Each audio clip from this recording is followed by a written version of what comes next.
Assalamualaikum guys, kita belajar bahasa Aceh lagi yuk. Saya masih bingung, kata orang bahasa Aceh itu lebih rumit dari bahasa Inggris. Tidak benar. Bahasa Aceh lebih gampang dari bahasa manapun dan lebih simple. Contoh, gigi, gigo, gergaji, gogajo, lembu, lemo. Apalagi lebah, uno, beli, blo, jual, publo. Apalagi, ayo, gila, pungo, ya kan? Homeja.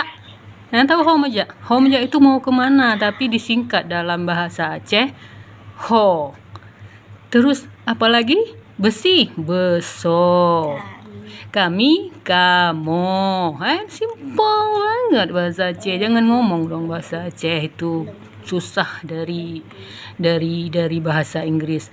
Bahasa Inggris aja kalau kita nyusun kalimat, ya kan? Kalau bahasa kalimatnya itu kalimat present tense yang terjadi saat ini, verbnya atau kata kerjanya tambah ing. Bahasa Aceh enggak. Bahasa Aceh simple nih. Satu contoh aja, nanti lain episode kita buat lagi kalimat simple dari bahasa Aceh.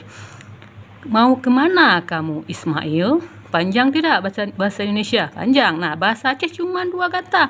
Ho, ya kan? Oke, tetap waras jangan pungo. Tetap waras jangan gila. Assalamualaikum warahmatullahi wabarakatuh.